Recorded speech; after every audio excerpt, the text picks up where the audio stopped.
नमस्कार, मैं हूं ऋषि। दिन भर में ढेरों खबरें आप देखते होंगे। कई मानस में पैबस्त हो जाती होंगी, कई सिर्फ मस्तिष्क से टकराकर लौट जाती होंगी। कुछ के मायने आपको फौरन समझ आ जाते होंगे, कुछ के निहितार्थ तत्काल आपको समझ में नहीं भी आते होंगे। आपकी सहूलियत के लिए बीएसटीवी लेकर आया है दिन भर की प्रमुख खबरों का निचोड़। खबर क्या है, क्यों है, इसका मूल मंतव्य क्या है, इसके पीछे की वजह क्या है, यह सारा विश्लेषण आपको सिर्फ आधे घंटे में देखने को मिलेगा। इसे देखिए तो आपकी दिन भर की बड़ी खबरों की सारी जिज्ञासाएं यूं ही शांत हो जाएंगी। हर दिन इसी वक्त आपके लिए हम लेकर आते हैं खबरों का बेहतरीन विश्लेषण, ताकि आप भी कह सकें कि खबर तो यह है।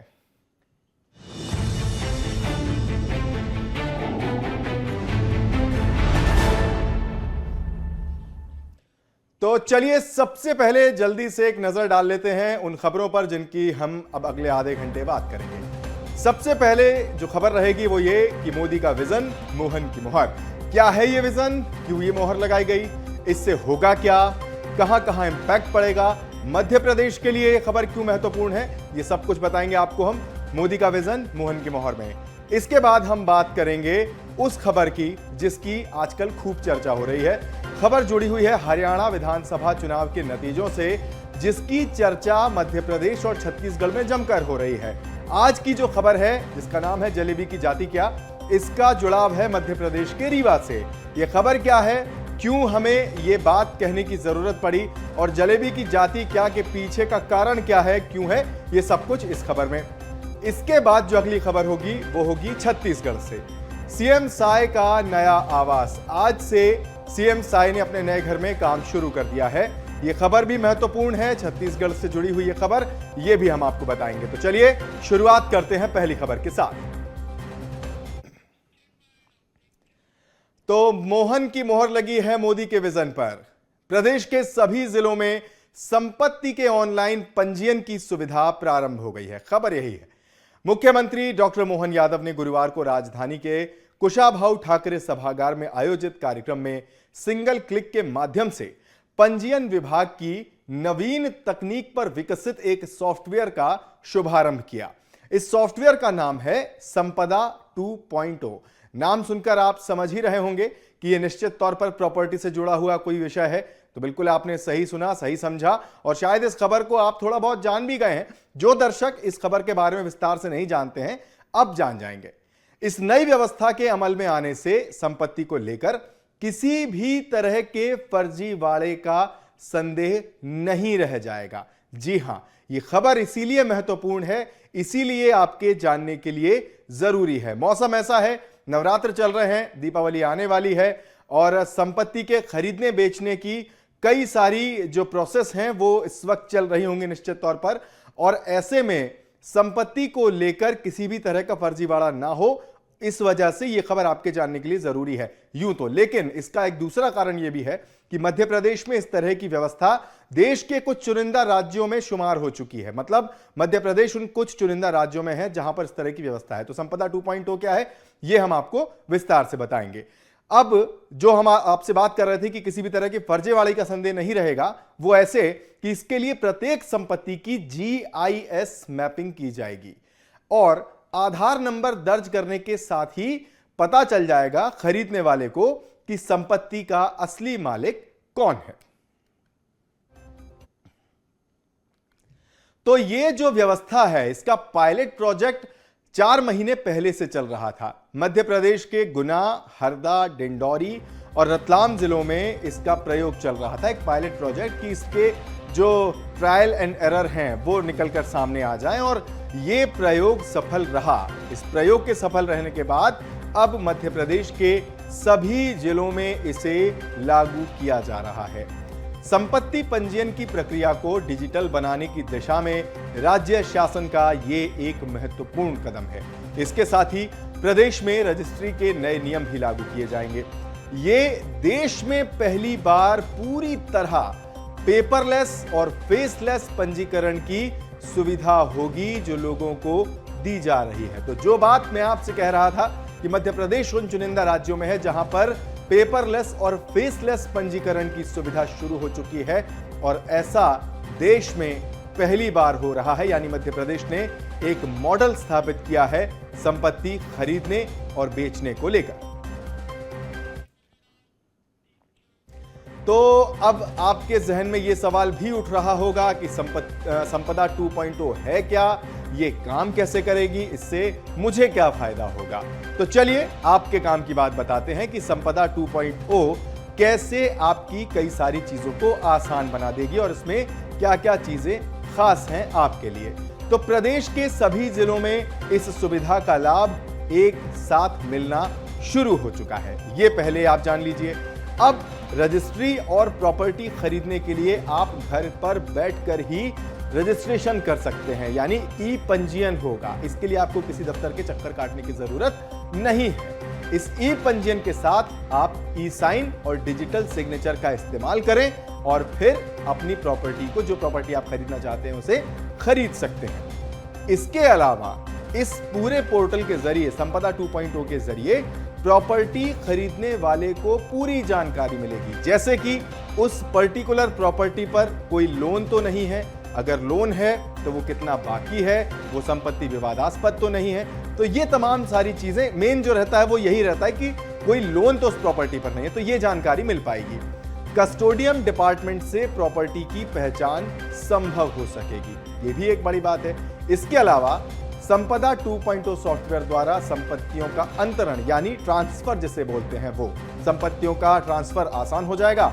लोन वगैरह के लिए आपको डॉक्यूमेंट्स का रजिस्ट्रेशन पूरी तरह से डिजिटाइज कर दिया गया है। डिजिटली ही आप सारे दस्तावेजों का सत्यापन करा सकेंगे, उनका रजिस्ट्रेशन करा सकेंगे। इसके अलावा जो पंजीयक हैं, उनकी पहचान ई-केवाईसी के जरिए पूरी की जाएगी। अब इसमें आपको बड़ी बात जो है वो ये कि दफ्तर के चक्कर नहीं काटने पड़ेंगे, यानी घर पर बैठे ही पंजीयन और ई स्टैंपिंग की सुविधा भी उपलब्ध हो जाएगी। तो ये सारी चीजें आपको संपदा 2.0 में बड़ी आसानी से मिल जाएंगी। आपको किसी दफ्तर के चक्कर लगाने की जरूरत नहीं है, घर पर ही बैठिए, ई पंजीयन कीजिए और ई स्टैंपिंग के जरिए प्रॉपर्टी को आप आसानी से खरीद सकते हैं।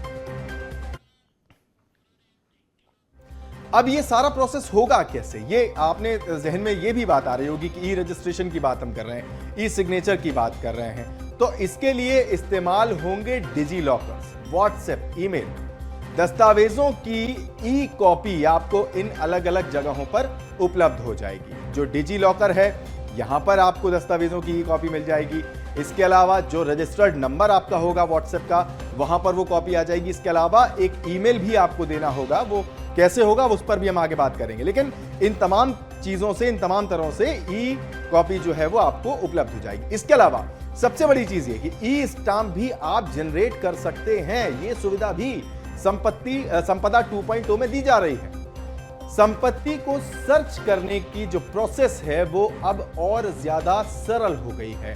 आप संपदा 2.0 पर जाएं और किसी संपत्ति को ढूंढना चाहें, उसके बारे में जानना चाहें, तो उसकी सर्चिंग प्रोसेस बहुत आसान हो गई है। इसे और आसान बनाने के लिए संपदा 2.0 को लेकर एक विशेष मोबाइल ऐप भी लॉन्च किया जा चुका है। तो अगर आप लैपटॉप एक्सेस करते हैं, सिस्टम एक्सेस करते हैं, अगर नहीं कर पा रहे हैं, फोन से आप करना चाहते हैं, तो उसके लिए भी एक मोबाइल ऐप लॉन्च कर दिया गया है। यह नवाचार न केवल आमजन के लिए सुविधाजनक होगा, बल्कि इससे प्रदेश को ई गवर्नेंस की दिशा में भी आगे बढ़ने में सहूलियत होगी। ई गवर्नेंस, आपने बिल्कुल ठीक सुना कि प्रदेश के अलग अलग विभागों में कैसे डिजिटाइजेशन को इंप्लीमेंट किया जा रहा है, लोगों के लिए बड़ी आसान बनाई जा रही हैं चीजें, और उसे ही ई गवर्नेंस कहा जाता है अगर मोटे मोटे तरीके से समझे तो ई गवर्नेंस की दिशा में आगे बढ़ने के लिए भी ये एक बड़ा कदम रहेगा। चलिए, तो अब आपको बताते हैं कि संपदा सॉफ्टवेयर और आपके बीच में कनेक्शन कैसे होगा, यानी कि संपदा सॉफ्टवेयर के साथ रजिस्ट्रेशन के लिए आपको क्या क्या करना होगा। तो बिल्कुल जाहिर सी बात है, बेसिक सी बात की जो जरूरी डॉक्यूमेंट्स होंगे उनकी लिस्ट आपको यहां पर उपलब्ध करानी होगी। इसके अलावा खरीदार और विक्रेता का विवरण, यानी जो प्रॉपर्टी जिस व्यक्ति से खरीदी जा रही है उसकी डिटेल्स और अपनी डिटेल्स जो है वो आपको यहां पर देनी होंगी। इसके साथ में जो प्रॉपर्टी है, पर्टिकुलर प्रॉपर्टी, संपत्ति जो है, उसकी पहचान कराना और उसका सत्यापन कराना भी जरूरी होगा। ये जरूरी होगा ताकि पोर्टल पर ही ये सारे, हालांकि ये सब कुछ ऑनलाइन हो जाएगा लेकिन ये जरूरी होगा।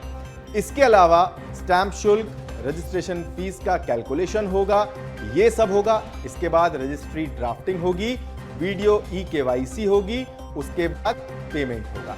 तो ऐसे आप संपदा 2 से कनेक्ट हो सकते हैं, ऐसे आप अपने डॉक्यूमेंट सबमिट कर सकते हैं और इस तरह से बाकी सारी चीजों को प्रोसेस करते हो। जब आप संपदा 2.0 पर जाएंगे, बहुत आसान सा प्रोसेस है, बिल्कुल भी इसमें कुछ कठिनाई नहीं है। और रजिस्ट्रेशन से लेकर पेमेंट तक की जो प्रोसेस है वो उसे एक बार में, जिस तरह से मैंने आपको बताया आसानी से, इतनी ही आसानी से आप उसे समझ सकेंगे।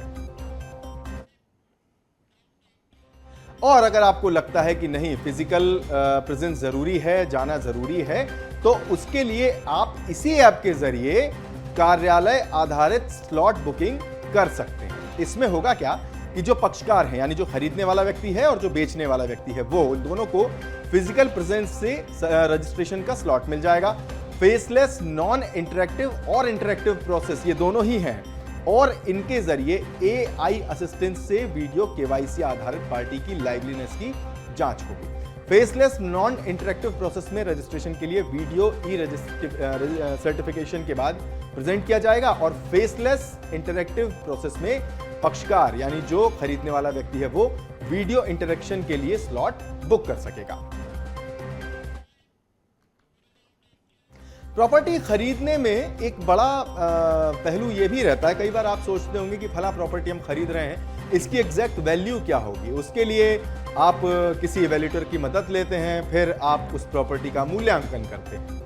तो मूल्यांकन भी अब किसी प्रॉपर्टी का बहुत आसानी से हो सकेगा संपदा 2.0 के जरिए। कैसे, वो हम आपको बताते हैं। इसके लिए आपको संपदा 2.0 पोर्टल पर प्रॉपर्टी वैल्यूएशन स्क्रीन पर जाना होगा, फिर आप संपत्ति मूल्यांकन बटन पर क्लिक करेंगे। ये बहुत बेसिक सी चीज है। प्रॉपर्टी वैल्यूएशन स्क्रीन आपको दिख जाएगी संपदा पोर्टल पर और फिर उसमें एक क्लिक बटन होगा संपत्ति मूल्यांकन का, उसे आप क्लिक करेंगे।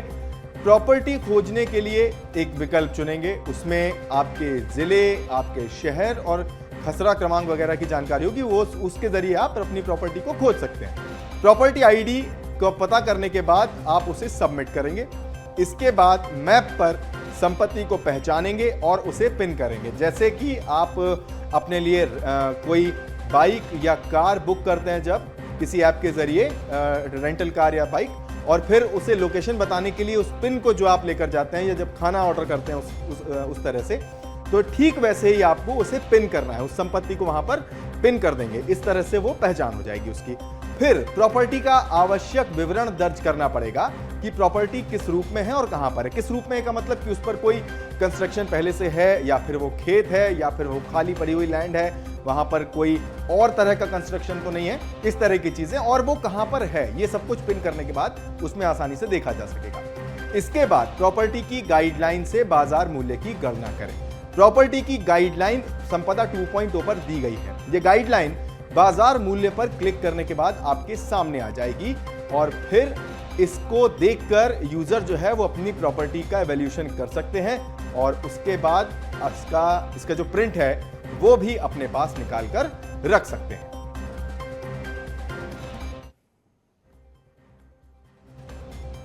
तो ये बड़ी आसान सी चीजें हैं कि कैसे संपदा 2.0 को एक्सेस किया जा सकता है। संपदा 2.0 के जरिए आप आसानी से संपत्ति खरीद सकते हैं। घर बैठे आप ई पंजीयन, ई रजिस्ट्रेशन जैसी सेवाओं का उपयोग कर सकते हैं। चलिए अब आपको उस कार्यक्रम की झलकियां भी हम दिखाते हैं जिसमें ये सारी चीजें जो है उनकी शुरुआत हुई। गुरुवार को मध्य प्रदेश के मुख्यमंत्री डॉक्टर मोहन यादव ने Kushabhau Thackeray international convention centre में इस पोर्टल का शुभारंभ किया एक सिंगल क्लिक के जरिए, और इसके साथ ही पूरे प्रदेश के सभी जिलों में ये सेवा शुरू हो चुकी है। इस दौरान उन्होंने कई अलग अलग विषयों पर बात कही। उन्होंने ये भी कहा कि ये प्रोसेस इतना आसान है कि लेकिन इसके पीछे का विजन बहुत बड़ा है। ये विजन इतना बड़ा है कि जिसे पहले की सरकारें कभी सोच भी नहीं पाई, लेकिन प्रधानमंत्री नरेंद्र मोदी का विजन ही है जिसे अमल में लाने के बाद लोगों को अब इतनी सहूलियतें मिलना शुरू हो जाएंगी। जो इतना फाइनेंस का जानकार है, इतने बड़े देश के अंदर लीडरशिप में अपनी पहचान बना, 10 साल तक वो काम कर चुके हैं प्रधानमंत्री के नाते से, पहले वित्त मंत्री रहे, मतलब लगभग 20 साल तक ये पूरे देश के जो विभिन्न प्रमुख पदों पे फाइनेंस में बैठे और कंप्यूटर से लेके सब चीज के जानकार। लेकिन ये मेरे आज तक समझ में नहीं आया कि ये हुआ कैसे, कि उनको ये मालूम नहीं कि जीरो बजट में खाता खोलता, एक चाय वाले ने प्रधानमंत्री बनते जीरो बजट में पूरे देश का खाता खोल दिया। ये है हमारे यशस्वी प्रधानमंत्री का कमाल, जिनके लिए कोई फाइनेंस की इतनी बड़ी बड़ी डिग्री नहीं, लेकिन जमीनी हकीकत की जानकारी उनको है, इसका एहसास उनको है कि हाँ, हमारे देश के गरीब से गरीब आदमी को शासकीय धन की अगर मदद करना है तो इस आधुनिक समय में अत्याधुनिक तकनीकों के माध्यम से कैसे उनके बीच में ये बीच के मीडिएटर खत्म करना चाहिए, सारे बीच के बाधाएं, दीवार, सबको खत्म करना है। इसके अलावा सीएम डॉक्टर मोहन यादव ने यह भी बताया कि कैसे आसानी से रजिस्ट्री कराई जा सकेगी। सुनिए क्या कुछ कहा उन्होंने। कि इधर रजिस्ट्री होगी, इधर भोपाल में बैठ के ही हमारे पर्टिकुलर अभी उस सेक्टर में बटांकन का दूसरा स्टेज आया है, तीसरा चौथा बाकी है। लेकिन अगर पूरा सर्वे नंबर कोई बेचेगा तो उसको कोई नामांतरण का आवेदन करने जाने की जरूरत नहीं है, उसका यहीं से नामांतरण की प्रक्रिया हो जाएगी। जहाँ सालों लगते थे वहां हफ्ते 2 हफ्ते में नामांतरण हो जाता है। ये इतनी बड़ी बात है, ये मध्य प्रदेश सरकार का काम है और ये सुशासन है। मैं सारे विभाग को बधाई देना चाहूंगा।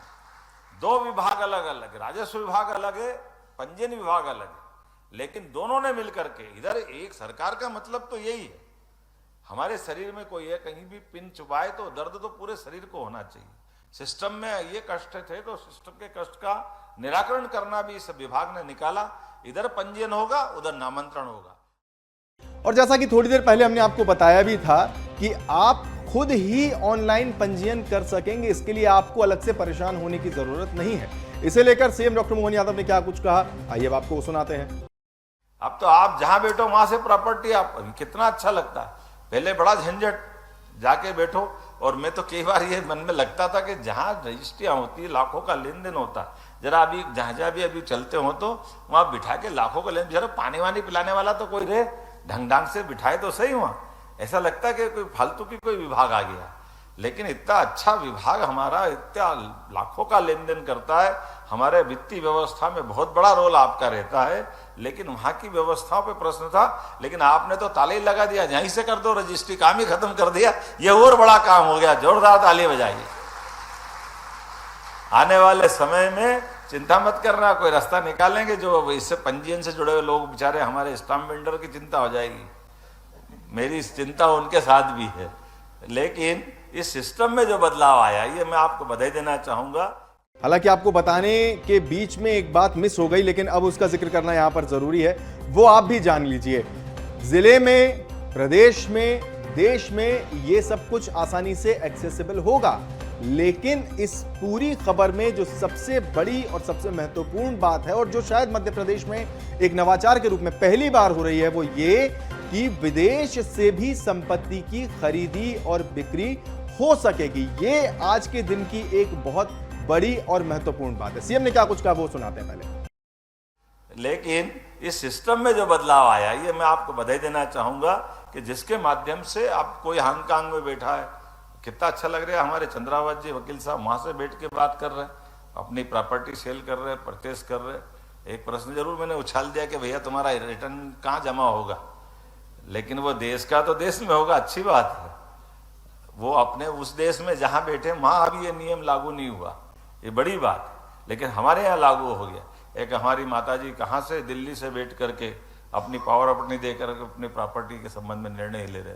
तो ये जो वर्तमान समय में बदलते दौर में वास्तव में जिसको, इसीलिए तो हम कहते हैं कि जो बदलता समय, इस समय को संभालने की जरूरत है।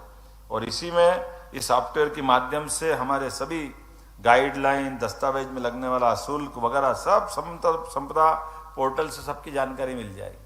और तो और वो गवाह भी पकड़ के ले जाने की जरूरत नहीं। तो डॉक्टर मोहन यादव सिस्टम में बदलाव की बात कर रहे थे, और निश्चित तौर पर ये सिस्टम में अपने आप का एक बहुत बड़ा बदलाव ही कहा जाएगा और निश्चित तौर पर ये न सिर्फ देश के लिए एक रोल मॉडल साबित होगा बल्कि दुनिया भर के लिए प्रॉपर्टी खरीदने और बेचने के लिए एक आदर्श मॉडल बनकर उभरेगा। सीएम ने क्या कहा वो सुनाते हैं। और काम वो जो हम करें और दुनिया उसका अनुसरण करे।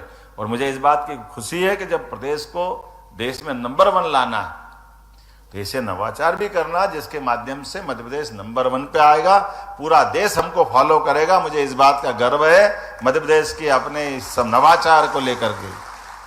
तो ये पूरी खबर हमने आपको बताई, आपको समझाई, लेकिन जो अगली खबर है वो थोड़ी सी इंटरेस्टिंग है। आप पढ़कर कुछ समझ रहे होंगे शायद कि जलेबी की जाति क्या, तो चलिए थोड़ा सा हम इसको ब्रीफ कर देते हैं। ये खबर जुड़ी हुई है हरियाणा चुनाव के नतीजों से। चुनाव जीतने के बाद हरियाणा और बाकी जगहों पर बीजेपी का जश्न खत्म हुआ हो या न हुआ हो, राजनीतिक बयानबाजियों और कलाबाजियों के खत्म होने का कोई आसार नहीं दिख रहा है। और इसलिए भी नहीं क्योंकि ये अपने आप में एक बहुत बड़ा पॉलिटिकल डेवलपमेंट है, इसलिए क्योंकि सारे एग्जिट पोल्स और नतीजे आने के कुछ घंटे तक ये जब कहा जा रहा था कि बीजेपी का जीतना मुश्किल है, ऐसी स्थिति में बीजेपी 50 से एक आध सीट कम ही ले आती है और ये अपने आप में एक बड़ी बात है। हरियाणा में जो बयानबाजियां हो रही हैं सो हो रही हैं, मध्य प्रदेश में भी जीत का मजा जो है भारतीय जनता पार्टी की वो कम नहीं हो रहा है। रीवा में एक पोस्टर ने बड़ी सुर्खियां बटोरी। रीवा के सिरमौर चौराहे पर लगा एक पोस्टर खूब चर्चा बटोरता रहा और एक नया बवाल भी खड़ा करता रहा। बीजेपी के नेता गौरव तिवारी ने यह पोस्टर लगवाया था और इस लगवाए गए पोस्टर में एक तरफ राहुल गांधी जलेबी बनाते हुए दिखाई दे रहे हैं तो दूसरी ओर लिखा हुआ था कि जलेबी अपनी जाति बता रहे। इसके साथ ही बीजेपी नेता ने शहर की प्रतिष्ठित हरियाणवी जलेबी शॉप में एक स्थानीय युवक को राहुल गांधी का मुखौटा पहनाया और जलेबी खिलाते हुए उन पर तंज कसा। इस पोस्टर के माध्यम से यह एक बताने का प्रयास किया हूं कि जिस तरह से राहुल गांधी और कांग्रेस की विचारधारा देश को तोड़ने की रहती है, हमेशा मानसिकता उनकी जो बनी हुई है जातियों को बांटने की, तो यह देश हमारा एकजुट है, यहाँ पे सब नागरिक बराबर हैं। भाजपा का जो विचार है, भाजपा का जो व्यवहार है, सबको लेकर एक साथ चलता है। लेकिन वो लगातार पिछले 2-3 महीने से जिस तरह से अनर्गल प्रलाप करते आ रहे थे, उसी तारतम्य में मैंने ये होर्डिंग लगाई है। हर जगह जहाँ वो जाति को घुसेड़ देते थे, हर चीज़ में उन जाति की बात करते थे, तो उसी में मैंने कहा है कि भाई अब जलेबी की भी क्या जाति वही बता दो आप। जलेबी जलेबी उन्होंने खूब किया और उसी का असर है कि भाजपा का जो विचार है, जो व्यवहार है और जो विकास का काम भाजपा ने पिछले 10 सालों से हरियाणा में किया है, नरेंद्र मोदी जी के नेतृत्व में तीसरी बार हरियाणा में पूर्ण बहुमत की सरकार बनी है। तो इन दिनों देश में जलेबी को लेकर राजनीति गरमाई हुई है और जलेबी पर राहुल गांधी के बयान को बीजेपी ने निशाने पर लिया हुआ है। मध्य प्रदेश हो चाहे छत्तीसगढ़, लगातार बयानबाजियां हो रही हैं और इसी के चलते रीवा के भाजपा नेता गौरव तिवारी ने एक चौराहे पर जलेबी बनाते हुए राहुल गांधी का पोस्टर लगाया। उस पोस्टर में उन्होंने जलेबी की जाति पर भी सवाल किया।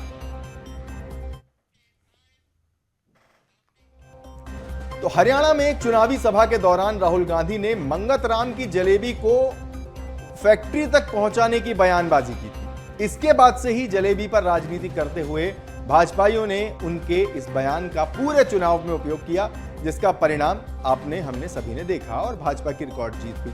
चलिए, अभी तक शायद आपने वो बयान न सुना हो, वो बात न सुनी हो। अगर सुनी भी है तो एक बार फिर सुनने में कोई हर्ज नहीं है। वो बयान आपको सुनाते हैं जिसमें राहुल गांधी जलेबी को इंटरनेशनल ब्रांड बनाने की बात कह रहे थे और जिस पर ये सारी सियासती चर्चाएं हो रही। ये देखिए, ये इससे आपको पूरी हरियाणा की हालत पता लग जाएगी। सबसे पहले जैसे ही मैंने आज ये गाड़ी में जलेबी चखी, मैंने अपने बहन को सीधा मैसेज भेजा। मैंने कहा प्रियंका को जलेबी बहुत अच्छी लगती है। मुझे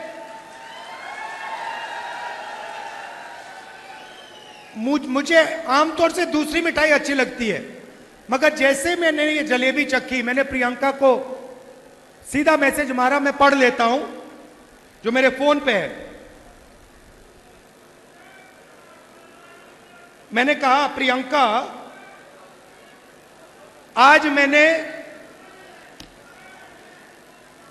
अपनी लाइफ में सबसे अच्छी जलेबी खाई है।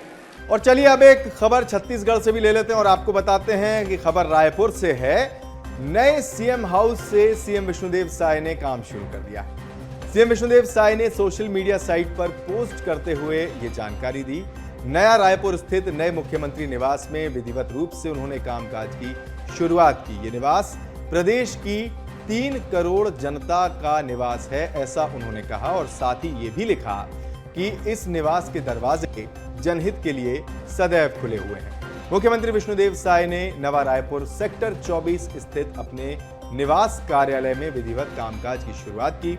मुख्यमंत्री के सचिव राहुल भगत, पी दयानंद और श्री बसवराजू एस ने उनका नए कार्यालय में स्वागत किया। इस दौरान मुख्यमंत्री ने कुछ महत्वपूर्ण फाइलों का अनुमोदन किया। इस मौके पर मुख्यमंत्री सचिवालय के अधिकारी और कर्मचारी भी मौजूद रहे। तो आज के लिए बस इतना ही, खबरें इतनी ही, लेकिन खबरों का सिलसिला BSTV पर लगातार जारी है, तो उसे मत तोड़िएगा, उसके साथ बने रहिएगा। मुझे इजाजत दीजिए, अपना खूब ख्याल रखिए। आज के लिए नमस्कार।